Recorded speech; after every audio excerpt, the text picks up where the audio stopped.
time to wait. Yeah. Okay, here we are. We're recording. Woo! Woo! Welcome. Welcome. It's Pam and Jenna. So you know we're going to be unhinged today. We're missing the fearless leader, Dan. This is the Challenge Aftershow, Challenge USA on CBS, episode 3.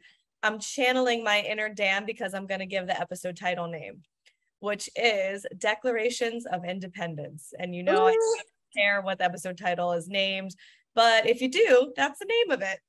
There you go. That's how you can find it. And just to let you guys know, we have a Patreon at the Challenge After Shows where we will go in depth about other things. We're going to get into Big Brother. Dan's in Korea and he's he's in charge of he's our tech guy.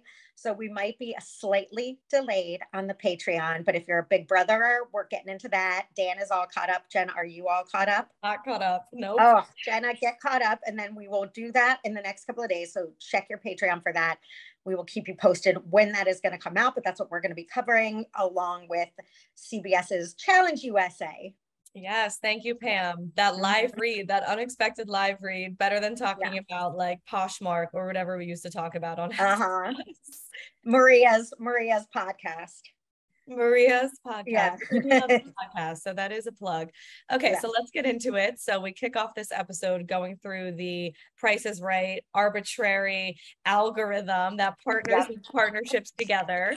That happens really quickly. It does. Got David and Shannon. We got Angela and Kyland. And this is what I had a take about these partnerships is like, ooh, sometimes these partnerships are going to piss me off because I don't really know if I'm feeling Kyland that much. At least going into this episode, I wasn't really. And now he's partnered with someone like Angela, who's awesome and a force to be reckoned with. And I'm thinking like, sometimes when people are working together, I'm not going to be a fan of the partnerships that we come across, which is the point of doing it. It's funny. You know, how I feel about Kyland is that I loved him so much. And then I didn't love him when it sort of seemed like he had been phony up until then because he was so sweet and nice and I was so on his team, and then he kind of snapped and I felt like he might have secretly been a jerk the whole time. So now that's kind of how I feel, but I never really loved Angela. I mean, she's good. And I think he's probably good as well. And they did wind up winning, right? Spoiler alert. They did. Spoiler alert. After I was Hopefully not concerned about them in terms of I figured they would be a good team. I don't think I love either one of them that much. So I wasn't. That was just like a knee-jerk emotional reaction that I had because, and I have a thought on Angela and Tyson's confidence as we get further into the politics and the vignette house. And I think we're probably going to agree on it. That did definitely rub me a certain way and we'll talk about it. But just in this moment, I'm going back to how I felt as a viewer watching it.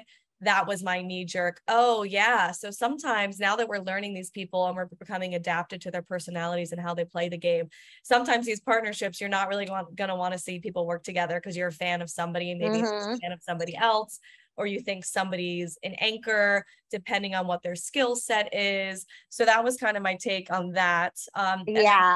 We see Shannon Derek and I just think Shan is so cute. I love her. I love her energy. She's I don't know anything about her and I've never seen her on another show, but I'm her biggest fan. One of this, I don't know her, but I'm all about her. I love her too. Exactly. Same. So again, knee jerks. We love the knee jerk reaction. So I'm just jumping, catapulting to conclusions about who I like and dislike. Shan or die. Yeah, I love Shan or die, Shan or death, even though, we get some insight that maybe she was a little bit of the not a gossiper, but somebody who strategize with her relationships, who uses her. I love that too. Yeah, I mean that's part of the game, but bring it. It was funny because now she's partnered with Derek, who I also love, and we see them kind of chatting about how they're both just people who love making friends. But then Derek's confessional is saying, "I'm kind of onto her though. I mean, she's a Shan anthem. She has this label, this reputation with her that she does use these relationships, and she's playing you." So I haven't seen that yet, but if she's doing it, she's doing a great job. And she could quite possibly just be a very social, lovely person who also remembers it's a game and can separate game from relationships, which I think a lot of our friends and castmates on the MTV show can't do anymore. Mhm. So we'll Agreed. so we'll see how Love those her. fall. She makes me smile. She has like good energy. She seems fun. She doesn't seem like she's taking herself too seriously, which is always a win for me. And in terms of these people, someone that was not on my radar at all, but then this week he was partnered with my girl Kira, who, you know, I feel it was Ben. I've never noticed, thought about, or given 2 cents licks of a thought about him. And he seemed really cool. He's like, I've been partnered with Angela. I've been partnered with someone else. He's like, but Kira, you can tell she wants it in her eyes. She's the best partner I've had. And I was like, it's a good, you go, Ben. And I mean, if someone capable. compliments Kira to you, they're already a friend in your book. Yes. Yeah, but also he seems good too. Like, is he a good? Have we been sleeping on Ben so far? Ben, I think the edit has been sleeping on Ben. There's been so much going on that we haven't really seen much of Ben, but I agree, and I'm glad you brought him up just now because I loved him. And I thought he worked so hard in the challenge, and I couldn't remember his name throughout the entirety of the episode because I was missing the lower third as I was watching it and trying to take notes. So I just kept writing Cowboy. I love Cowboy. And I made it a note to be like, I need to learn Cowboy's name because he's always wearing that cowboy hat. Yeah. I loved him every time he was on screen, and that's Ben. So Ben is great. A little trivia about me that I bet you didn't know is that I'm a Ben lover. I've typically 9 out of 10 Bens I will love. I like a lot of, this hasn't been like an official scientific study or anything, but I tend to have a lot of close friends and lovers. And no, I'm just saying I'm a Ben. I'm into the name Ben. I usually like people named Ben. Gives me good vibes. I'm into Bens. So okay, so Ben, keep that track record running. Yeah, don't mess me up, Ben. Don't mess it up. So far, so good. Cowboy Ben. I don't even know if there's anything about him that is cowboy-like or Southern outside him wearing a cowboy-ish hat. So he's just cowboy. Yeah, I don't think he's a cowboy, but I'm gonna roll with that. I'm gonna roll watch with him be like from Maryland or something. I guess you can be a cowboy in Maryland. I don't know. I mean, he had a ponytail and like a cap on, but I didn't think he was like, oh, hello, y'all, rootin' tootin'. You know, he wasn't like raw coming out of the Maryland. Right. You know what he is good at is sprinting, and his physical fitness was peak in today's challenge, which we'll get into. Yeah. Keeping up with these partnerships, we see Enzo and Desi, and I'm so happy for Enzo because that's my guy, and he's got a good partner this week, a great athletic female. Who else do we have? We have Dom and Cache, which this is a big partnership of this episode that we'll need to get into deeper. So, I mean, but why don't we just start talking about that? Let's start because again, you can walk us through all this. I saw that dynamic and it was great, but again, spoiler alert, I was devastated to lose my other favorite other than Shan just right off the bat that I don't know is James, and he's really survived all these episodes. And why does he keep losing them? I'm like, maybe he does lose and is automatically in every elimination. Like, what do you think's going on there? What happened today? If you could break it down for me, because I had a lot going on while I was watching and I didn't entirely figure out why they didn't do well. Well, they didn't do well because first off, he was with Tasha, and Tasha, she had her talking head confessional where she talked about everyone's treating this like a sprint. It's a marathon. And there's totally truth to that. But also in these games, the margin between sprint and marathon is the tiniest like millimeter. You know, it's like, sure, it's a marathon, but also you need to kick ass when you're doing that marathon. It's still like a minute mile. This doesn't mean 10-minute mile, you know, it's still like go for it. So they kind of had a slower pace, but really what did them in was James going to get a letter bringing it to the will you break down the whole thing too? Because this was another one where Wheel of Fortune, but when TJ explained that, I really blanked out. So they had to get, will you give the whole what the challenge was? Yes. So the challenge. This is break down the challenge for Pam after show. So thanks to everyone that's joining us as well. So the challenge of the day, as we know, what they have to do is sprint back and forth between, you know, these apparatuses that have a bunch of equipment to build a staircase. So the partners are going back and forth, collecting all of these stairs. The stairs are also pattern-like because they have shapes and things that you need to insert into each like hole to build the staircase. So Derek had a comment like, you're trying to fit a square into a rectangle sort of thing. So there's also a strategy to building that staircase. You build the staircase. One partner then keeps running and collecting letters to bring to the Wheel of Fortune wall to guess their things. And then one partner is the balancer, the person who stands on this balance beam with a rod that's weighted. You know, I can't remember how heavily weighted it is at first, or if it even is. I'm kind of thinking it's like a bar at a gym, you know, like already 45 and then weight. I doubt it was 45. Maybe it was like already 5-10 pounds. Maybe it wasn't much, but they have this rod on their back that they're balancing. And then every time your teammate brings a letter to the Wheel of Fortune board and it's a letter that's not in the word, then their teammate gets a deficit and they have to put a 10-pound weight to put on this rod. But it's not always equal at first if you've only missed one letter. So you have people standing up there probably breaking their spines and hurting their bodies to try to compete in this competition. But so I think James and Tasha's downfall is James brought a letter to the Wheel of Fortune board that was not on the board. Tasha got the 10-pound bag and was just not ready to figure out how to balance. And she fell like immediately off, like she didn't really, the weight fell. But either way, the placement of the weight, whatever happened between them, they were out so quickly. Like no one else even fell. No one else even fell that whole time. And this reminds me of episode 1 with Kyland and Azza, because all the teams do a really good, consistent job. Like everyone on this show, being from Survivor, Big Brother, Amazing Race, through across the board, all really athletic. There's always one team that just like outstandingly messes up, and there's only one. Yeah, that's a bummer, because it's just like, oops, and then you're fucked, you know, like shit, but it's totally over already, which is the worst. And especially when everybody else manages. It's not like, well, oh my God, it was crazy, no one could do it. Right. It's that like, can just be the smallest moment of just not being ready or being passive. Like when you're standing on that beam, you can see it in Angela's face. She did such a good job of standing there, staying focused. You can see it with a lot of the competitors. Alyssa did really well, I think. And you can see that they're just super focused. And I think maybe Tasha was just getting her footing and went passive for all of about 1.5 seconds. And that's all it takes. You have to be lasered in every single millisecond. Yeah. But we got into this because of Dom and Cachet. And well, is it Kasha? Cachet. I thought so, right. When we started to talk about their dynamic as a partnership, and you know, you said you wanted to get into it, so I'm curious what your thoughts were. I thought it was funny and cute when she was like, when they were in the elimination, and she was like, okay, like he wanted her to go in, and she was saying, I don't think I should. So if you guys are watching this and I'm right, haha, you'll look back. That's the kind of thing where I'm like, if you really think that, you should fight for it, but it wound up working for them. So I guess it wasn't I guess he was right. And I guess it worked out.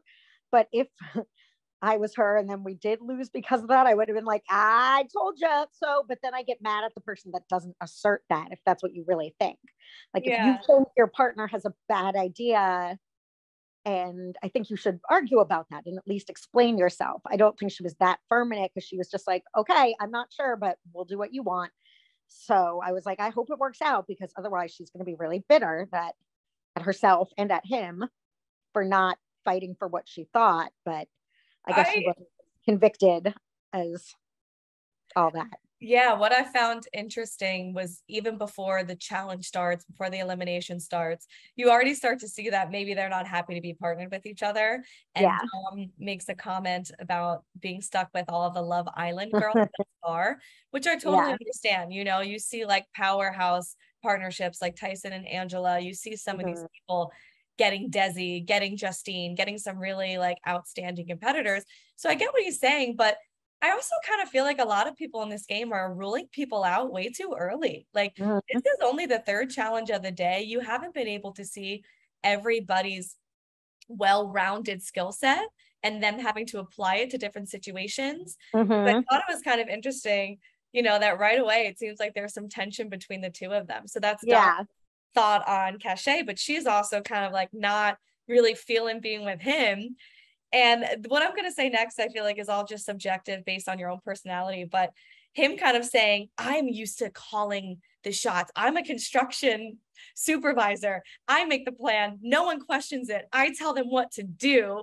And then you see his little, he goes on the lounge chair and he's like, fuck out of here, about what they were just talking about. And I was like, oh, we're getting a little bit of toot from Dom. Like, okay, we're getting to see a little bit, maybe of that type A controlling attitude, which again, I say it's subjective because maybe that's not how I would operate. So I kind of am taken aback a little bit by it. But, he's used to being like in a leadership role that can be hard for someone like that. Yeah. And a leadership role where there's a certain amount of like, I'm assuming the like professionalism on, I don't want to make assumptions, but the language that's acceptable for him and his coworkers might be different than if he worked at a bank and with, with clients coming in all day. So it's interesting, just that tone, but it is funny because I do understand how both of them is perceived. She was in an elimination already, or she lost. Yeah, she had screwed up one thing. Neither of them are apparently at this point the strongest players in the game. So of course you're going to be like, oh man, but good. Yeah, that's a really good perspective on it. Yeah. That also brings me to, before we get into the challenge, some more relationships and house politicking, is Tyson and Angela. And this was kind of what I was prefacing earlier in our show right now, was them talking to each other. We obviously see that they've remained this partnership, this informal partnership, even though they're no longer working together in the game, they're still aligned and trying to work with each other in terms of who's running the house. And what struck me of their confidence is it's not as though it's undeserved. They have been the best competitors. So I totally understand that they're like, we can take the reins here. This is kind of our game. I get the confidence, but I also thought it turned to too much cockiness for me, because now they're joking about like, what are we going to do? Put everyone on our backs. And I'm just thinking, you guys, again, same thing with Dom and Cachet. It's like, it's still only challenge 3. You don't know. People can surprise you in this game. And I'm kind of like, this is really ballsy for you guys to make these statements, because Tyson, like, what are you going to do if it's you and Danny in a hall brawl? What makes you think there's nothing that you're going to be weak at? So that was kind of my takeaway, was like, damn guys, you're really like, I get the confidence, but also don't rule anybody out. Yep. And as we sort of touched on last week, I think that's going to start to, if everybody's against you and you're going in every time just because the vote, guess what? It's not going to be great. I mean, even because we know in a challenge, anything can happen. We've seen that happen where Tori and Jordan both, every single elimination went in. We've seen it happen to Car. We've seen it happen to Bananas when it was that other team. It's like, eventually, if everybody gets hip to that, you're so confident and you're fine, you're gonna either, that's going to be a great victory and you're going to scoop up millions of dollars and keep winning, or you're going to get that hall brawl against Danny and you're going to go home. So it's like, it's not that they're not good and that it's not deserved, but they should chill a little bit until everybody gets hip to the way the game's played, and that it is a house vote who goes in. And if they want to get rid of them, they can get rid of them. So I'd kind of like to see that happen. Well, we shall see. But the challenge today, I couldn't tell if a lot of it was the editing of it, because it was very back and forth and fast paced, and you're trying to pay attention to so many teams at once and where they are in the status of completing the challenge. Carter's got the stairs challenge. Hey, Carter, the stairs. Get on up there, Carter. Come on, Carter, you can do it. He's very intimidated by the stairs. You did a really good job building those. Thank you, Amazon, and me built them together. Come on, Carter, you can do it. He's intimidated by them. Okay. But what I noticed, like, decently through the challenge was, where's Tyson and Alyssa? We're hearing all this Tyson, and again, it could be editing, but I wonder why they didn't integrate him earlier into the editing. Was it because they weren't doing well? And that's really was my takeaway of the challenge, was editing played such a role, because you see Kylan with a ton of numbers. Granted, he won, so that makes sense. But I was seeing Enzo with a ton of letters. Sorry, I said numbers, I meant letters. With a ton of letters. And it also was killing me, because I think I solved his before he solved his. And I was like, Enzo, you are killing me. Like, I know what your thing is. Yeah. And Argentina. Now I can't remember.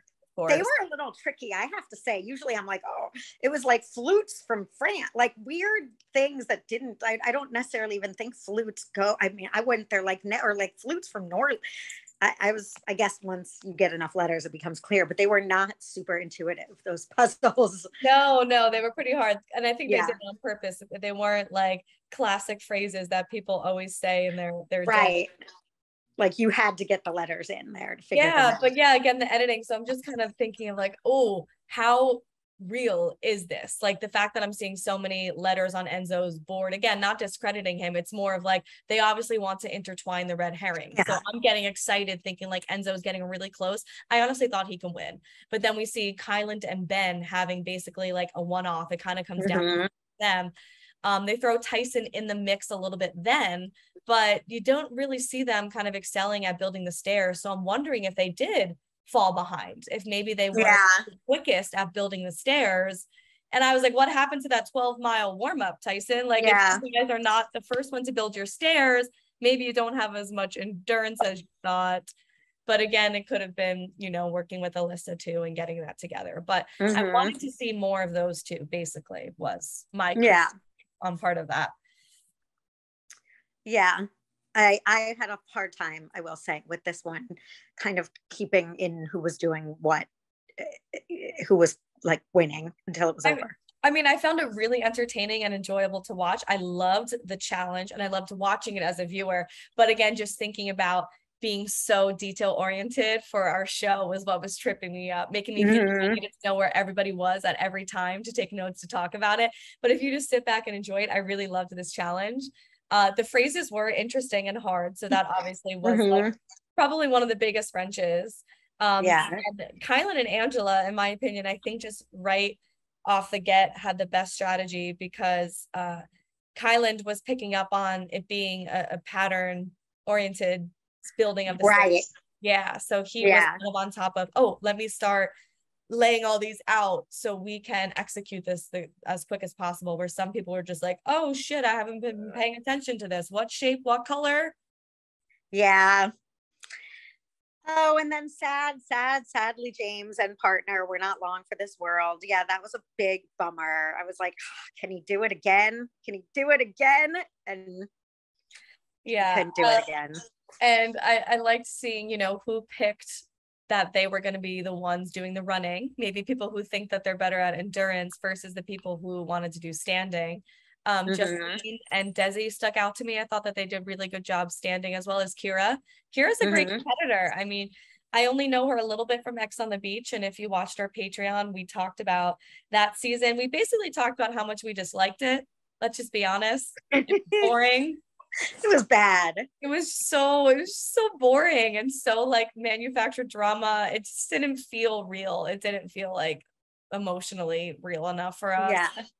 But Kira was on it, and therefore I just kind of had like a whatever perception of her. Like, I don't know. It's just fine, it's whatever. But she's really a great competitor and has been performing well. Yeah, Kira and Aris again were the standouts of that show for me, just like interesting people that I'd like to see on other things. But yeah, that show not so much with the bringing it. Yeah. So then on to the whatever, we have James. Well, I mean, it wouldn't be a Challenge USA without Danny mentioning Kiki. So we do get a reference. What did he say? I missed it today in my. He said something about he can't fall off. So he was the person who chose to balance. Probably because I feel like he's more of a weightlifting guy than a runner, possibly. So maybe, he thought if we suck and you get these weights, I'm gonna be chilling and I'm just gonna he said he can't fall off because his friends will make fun of him. Something about Kiki. I can't remember what it was. Yeah. But I knew it was happening, and I almost feel like the producers love it as much as we do, and they obviously realize it's really, really endearing, but they also might be trolling us a little bit and being like, we got to get one every episode. We got to get one. What's Kiki gonna think if you lose today? Like, Kiki's gonna be so mad if I come home on the third episode. Somebody put in our comments, plot twist, Kiki doesn't exist. And I was like, oh my gosh, that was Monte Teo. Right. That was a Monte Teo moment. Remember when he was catfishing? There was a football player, I think he played at Notre Dame, but then he went pro. And Jenna, do you think I know who a Monte Teo football player is? But maybe you heard of it because he claimed to have a girlfriend, but it was catfish. Was she in Canada? Like, she a girlfriend? I honestly think that he made her up. Oh no, but she wasn't real. Oh, made her up. I thought you said beat her up. I'm like, you really shouldn't beat up your catfish made up girlfriend. Could you imagine he puts on his own storyline? Like, right. No. If you beat up a catfish in the woods, are they still beaten up? Right. Like if they don't exist, but you beat them up, have you still committed a crime? All there's a lot of things to diagnose there. Yes. If we go that deep. Yes. Yeah. So Kyland and Angela win. What is your takeaway? Sure. Cool. Yeah. Like, I mean, again, you said it with Kyland or Angela and Tyson and Cocky, and I agree. I am glad, just so that we know, it's like not just, I do think they're the strongest two at this point. So I'm glad it wasn't just like him consistently winning. I'm glad Angela had a win. Not that glad, but gladish. So it shows that first win wasn't just all him, that it does take two to tango. Whatever. I think they're just like the dominant people that are really good. And that's always boring. It's not that I dislike them as people. They're fine, but it's like, yeah, you're good at stuff. Yeah, I kind of tend to agree that I would have loved to seen like an Enzo and Desi team win. Yeah. And sounding like I'm so biasly Enzo, but that's also for Desi, because I feel like she has been performing very well, but just has not won. Or I would have loved to see Kira and Ben. I really, really want them to sprint back. But that's I was waiting for that win, and I would have been really excited because they're with Angela, and it's like great, another big brother dominant. It's like, I don't know, it's a big. So I feel like right now it's not as cut and dry as sometimes with the rookies and stuff, but so James finally went home. It was a racer, amazing racer. Is that what they are? That there's only 3 of them, and it was against Leo. So one of them was going to go home. I think we are going to whittle those down pretty quickly. And I would like to see a broader alliance with some of those people. Again, James was my favorite. So at this point, I sort of don't care about the other two if they get sent home that much. I mean, I like them well enough, but he was kind of the standout for me at this point when they all kind of blend together. Yeah. So that was my big takeaway, was just that stunk because I really liked him and I wanted to see him have 9 lives. But other than that, I feel like it was like, okay, at this point, there's people that aren't in big alliances or at the same time or aren't very super strong competitors, and those are the people that are just going to be nominated first. Yeah, well, I think a lot of the credit does need to go to Kyland as well. I mean, it's a team effort, and Angela did a great job standing up there, and Kyland worked his butt off to get all those letters. So I'm all about giving props. I mean, again, I guess it is kind of more of a boring win just because she's won before, and we know that, both of them are really athletic. But you have to give props, and they deserved it. But I would have loved for Ben to come in at the end. He was so close, and he was working so hard. I was so impressed by like just his work ethic and his mental strength and everything, and how in shape he was trying to sprint all over to get it done. And for his respect for his partner too, for Kira, he knew how hard she was working and wanted for both of them to get that win. So that was a bummer. But I want to talk more about James and after the challenge politics. So they have to go into their little room where they talk with the winners, and they go in with the mindset, okay, we have a big brother and a survivor in front of us. They're not going to put anybody in. But why don't they try? Like, I understand knowing that there's that everyone's so tied to their show that Angela's not going to put Big Brother in, and I'm sorry, both of them are Big Brother. Actually, both of them are Big Brother. My mistake. Wait, so isn't he? Oh, both of them are Big Brother. But again, like they don't know Enzo. They weren't on Enzo's. It's like you could try and get someone that they don't. Oh, they weren't on each other's seasons either, Angela. And so it's like, as much as you would think that, I agree. It's like there are people that they can't be that connected to, you know? Yeah, that was my point. It's like they kind of ruled that out before they even tried to play the game. For example, I think they could have fought for David and Shannon. David is the guy from Big Brother who keeps who has made no splash, who has not shown to himself to be a good competitor at all. I was kind of like, James is a really good strategizer, and he's been so good so far politicking for himself because he's had to, sadly. Yeah. Position before. And I almost wonder if that just wears and tears on you. And you're probably like, whatever, I gotta go in again. But I found it interesting that he didn't really have any fight in him to even attempt. He seemed to rule out David and Shan. Why do you think that is? They were just like, oh, you're not gonna. I mean, it seemed like they didn't particularly want to go against David and Shan. Well, I mean, my theory was because David's Big Brother and that's their alliance. But I guess, but nobody cares about Dave. I mean, he's like, was only there one day on every season. I don't know. But no, that's my point. That's my point. Yeah. And even if there's a lot of Big Brother people out there that are attached to survivors, therefore you can't offer a survivor person. It just felt like, gosh, you're in this same pool of only picking people that are from your very small season, Amazing Race. You got to maybe try. I don't know. I think a lot of the people, I have to give credit to the competitors on the MTV show, because I don't think they wouldn't have just like cowered with their tail in between their leg and said, okay, well, you're Big Brother, so we can't do any Big Brothers. They would have said like, well, listen, why don't we consider David and Shannon? Or you weren't on Enzo's season. Like, would you just consider Enzo and Desi maybe? So there's, we did see a lot more fight and strategy, it seems, from James, earlier. So perhaps he is just like worn out at this point of having to do it every week. Because we did see him fight and pull things out of his ass and manipulate. And it's like, it does have to get wearing at some point where it's like, I'm just going to go in. I'm going in anyway. Like, hopefully I won't, I could see it just getting defeating. Well, something else that's interesting is that the vibe of the house is that everybody really wants strong people to stay in the house and also to be in the final, which I totally get.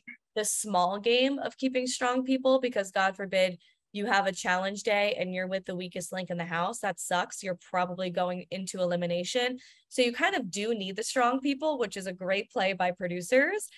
But this cast also just really wants to compete with the best, which is great. Yeah, they kept saying that, like, oh, I want to run it with the top, the best. And I was like, oh, bullshit. Shut up. I believe them. I don't at all. Like, well, good for you. Oh, I beat the best. Yeah. Who cares? It's money. This isn't your elementary school field day where you want, I'm the best.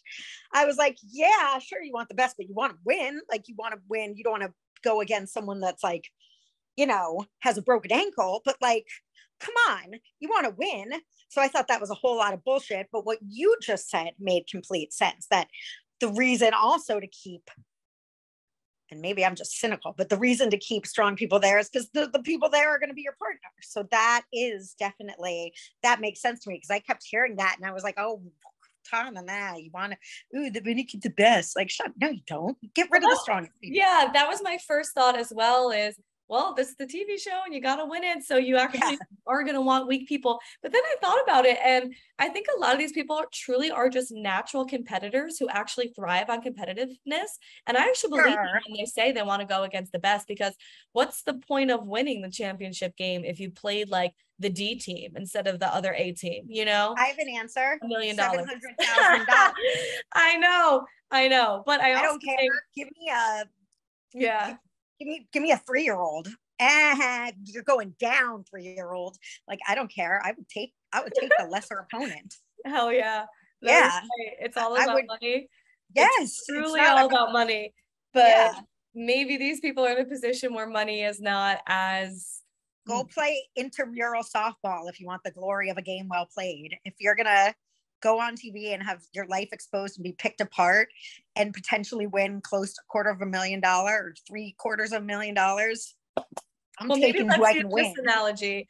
Let's go back to football again. So in the Super Bowl, I doubt that one team is going to want to go against a weak Tom team. Brady.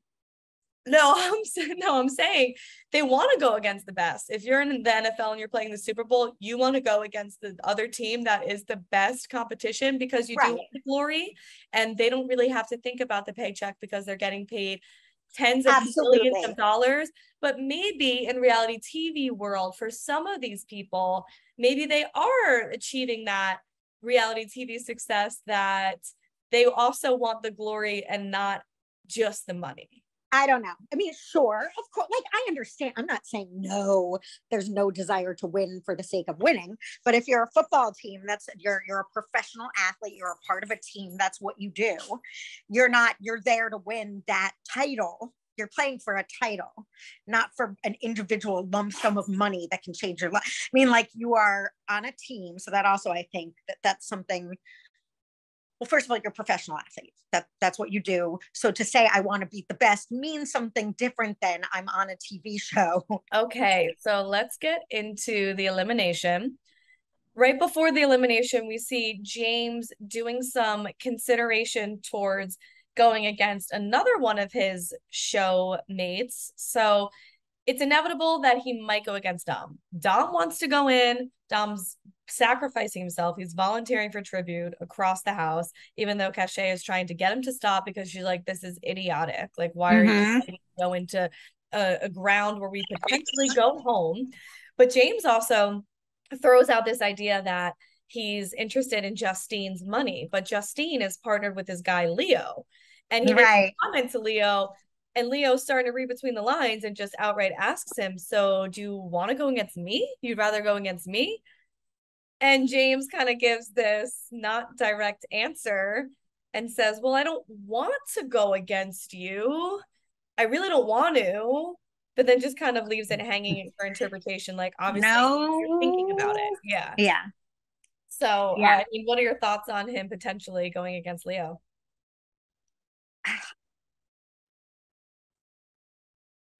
I don't know why he'd want to go against Leo than anyone else. Like, I don't know why exactly he would want that. And I don't know why Dom would volunteer for tribute. All this, again, I was like, this is why I had a hard time following all these things. None of it particularly made sense to me. Well, I don't know. Because Leo's partners with Justine. So he just thought they were a weaker team, but. No, he wanted Justine's money because she had some money from winning the last daily challenge, the episode. Okay. But it's that sort of thing where I didn't think it was totally necessary. That you might have a point that maybe he thought Leo and Justine were weaker in his mind, and maybe that's Leo's interpretation, because it's still early enough in the game and you've already won an elimination, and if you go in again and you win again, your money is just going to keep growing and growing. Yeah. So you don't totally need all of Justine's money at this point. At least that was kind of my opinion. Right. It felt like a weird, like, okay, but it didn't seem like the best survival move. So it's like, and usually he plays to survive, to stay in the game. So I wasn't like skeptical of it. I just didn't completely follow. Yeah.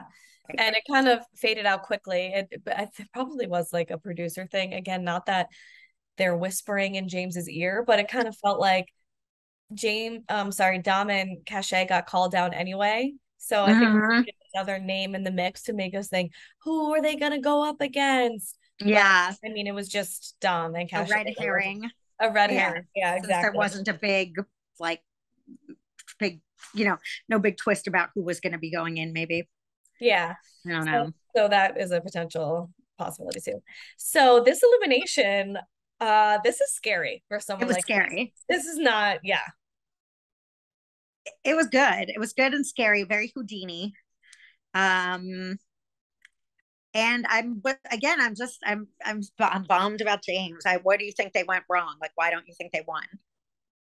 Sadly, it was Tasha's ability to build the cement blocks is really what it came to here. I mean, James, I think very efficiently and quickly got all of those cement blocks up from the tank. And that's what Uh-huh. was terrifying because I can barely even hold my breath for 1 second underwater. And you're under there trying to finagle these chains, getting the cement blocks up. All the while, after that, you need to make sure that you're plugging the pipe, although Dom was not thinking that way. And it's a Yes. miracle that they still finished this in the I, nick of time.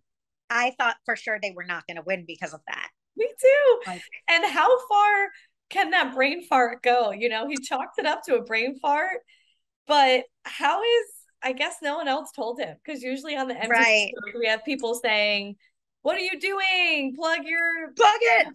Yeah. Plug it up." But maybe it's because nobody wanted them to come back because it seems to be they were the house vote, you know, they were, Yeah. so no one was giving them that insight. Everyone just wanted to watch them fail. So no one was going to give them that hint. But Yeah. um Cachet just did a really good job. I felt scared for her when it fell originally because she was giving the talking head of being so good under pressure. And then as she's building, it tips over. And I was like, oh no, was that just a fake out? Because again, Dom's water is just pouring out of his tank like rapidly, like the White Rapids. And she ends up like standing on her tippy toes and placing what looks like religious, you know, like when you go to top of a mountain in Hawaii or something and they have all the rocks stacked, the way she wrapped Mm-hmm, on mm-hmm. top of that. And she did it literally like, and you can even see the wide shot, so you can tell it wasn't even But thrown. I'm Murray TJ. Yeah. Yeah, you know, Murray TJ. TJ. So she did it just Yeah. in time. Yeah. It was my not favorite of so far, but still enjoyable. But I'm looking forward to I'm going to blame myself too with partially having a bunch of things going on, but I found it a little hard to kind of like super invest in, but Mm, still happy with it, still excited and looking forward to the next episode, but yeah. ready for that one. Yeah, I Yeah. think it was a tough one. I think they did a good job with that challenge. I think it was Mm-hmm. that the stacking of the cement is probably more difficult than it translates on Yeah. camera, which happens a lot. That a lot of these challenges are just really hard, but maybe aren't the most like TV. Um, but yeah, Tasha, I mean, it happened quickly. Yeah, Yeah. couldn't really get it together, and she seemed like such a sweetheart also. So there's not We really hardly anybody knew who I you, could, Tasha. yeah, huh? Yeah. We hardly knew you, Tasha. Yeah, maybe we'll get to know her another time. Yeah. Yeah. Yeah, so that, I mean, good episode overall. Yeah. It was a nice Good one. challenges. Excited for the next one. Very sad to see James go. And hopefully Dan, who's in Korea now, will be able to join us. He did just text that it's 3:30 in the morning for him right now. So not joining us now, but maybe we can plan something for next week and maybe we can all get on together for our Big Brother Patreon. So stay tuned for that. And with that, Jen, I gotta go. I have a 3 o'clock thing. Okay. Bye, Love you everybody. all. Thank you so much for Thanks for joining us. joining. Thank you guys. Bye. Bye. Okay. Oh, it's still recording. Okay. I'm like, and I don't even know how to get off of it from my phone. Okay. Stop recording. And